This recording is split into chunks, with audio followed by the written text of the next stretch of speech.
Hi, Nero, and everybody else who might be interested in the question of why not share my judgments in a relationship.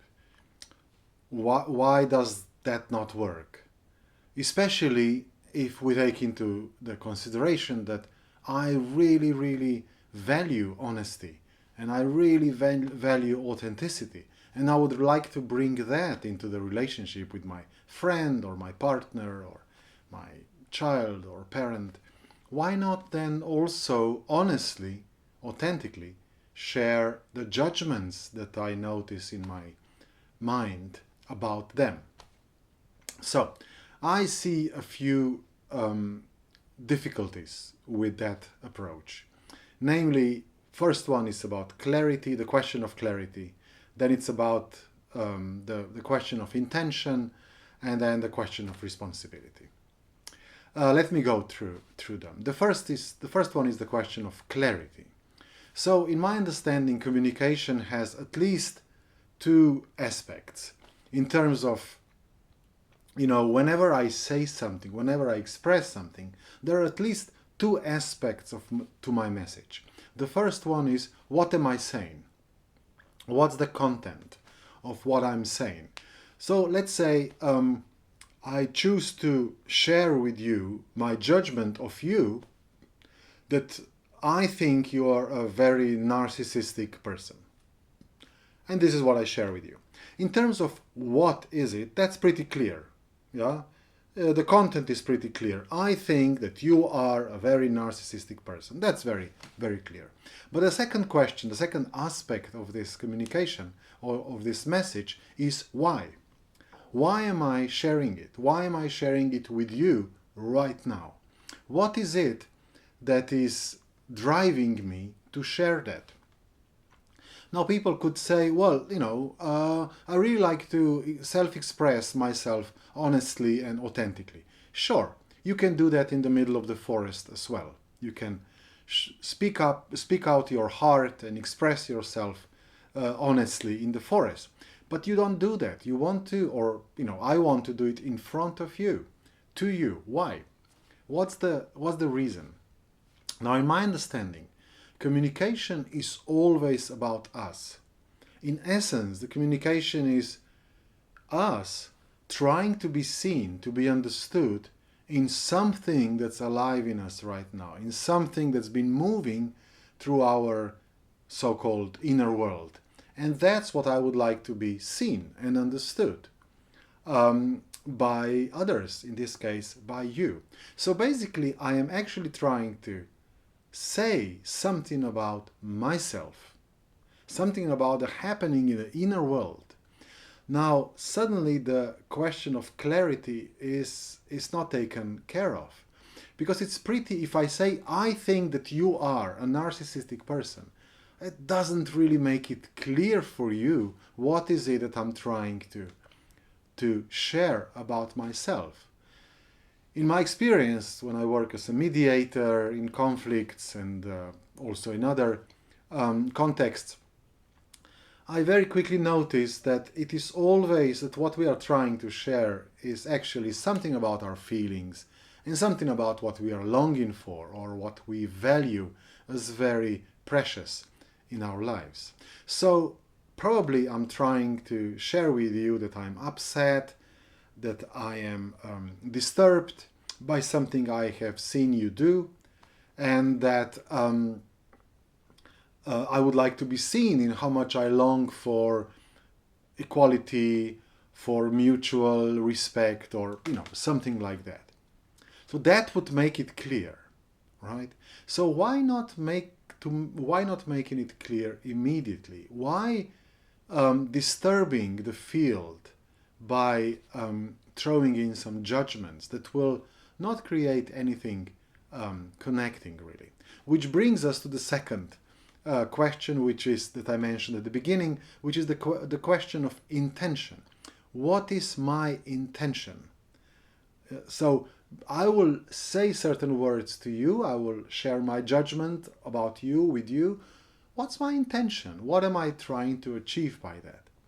Again, in the very essence, in my experience, our intention is always to be understood, to be seen, to connect, and to hopefully find a better way to coexist with other people around me.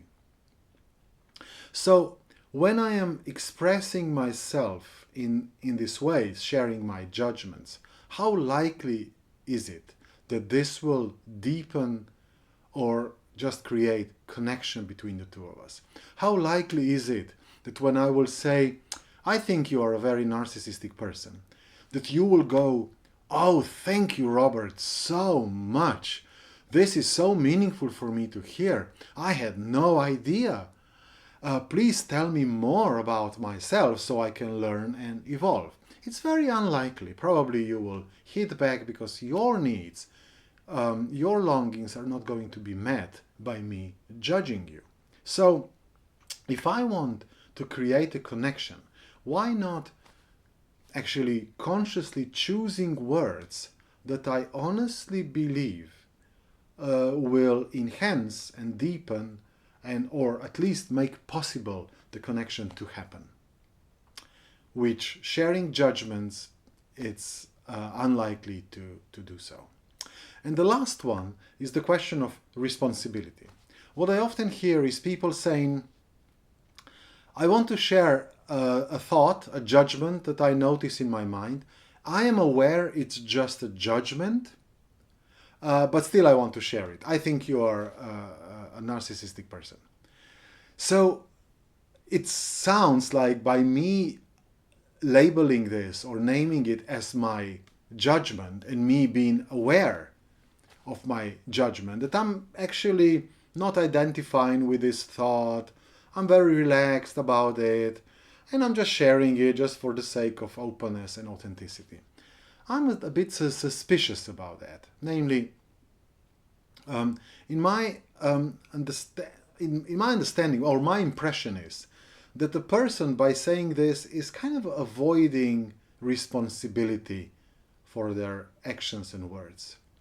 You see, in studies of child development in psychology, there is one stage that is known as, very often referred to as the innocent egocentrism, meaning that a child up to the age 5, 6, sometimes 7, is in a state, in a bubble in which he or she are having really hard time to understand the position, to assume the position of another person, or in other words, to empathize.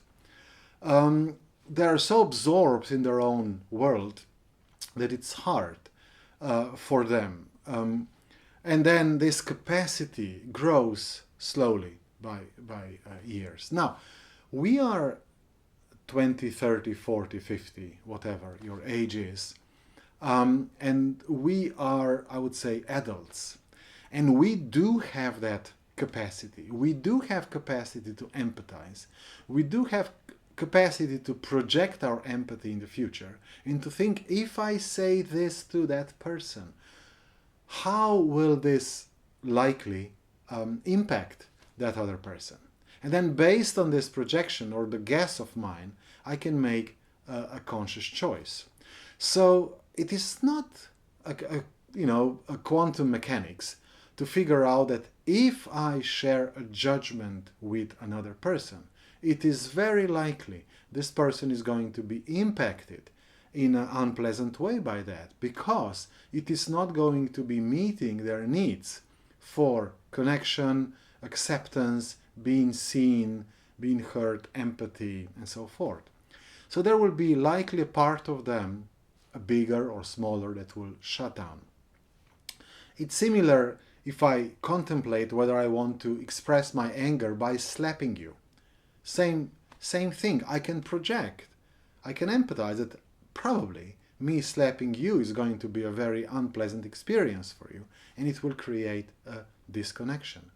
And then I can take a full responsibility for my actions and choose not to do that, knowing that you being slapped is just as pleasant for you as me being slapped is pleasant or unpleasant for me. And then I can make a choice that I will deal with my reactions. I will explore what is underneath my judgments of you, what discomfort, disturbance there is, what longings of mine are there. And then when I get this clarity, either because of connecting with myself or because of getting some support from a friend of mine, I can then approach you with a way more clear communication. So, I'm not saying this is necessarily the right way to proceed. I think we are all here to explore this miracle of existence and to play this game and to see what we can learn from it.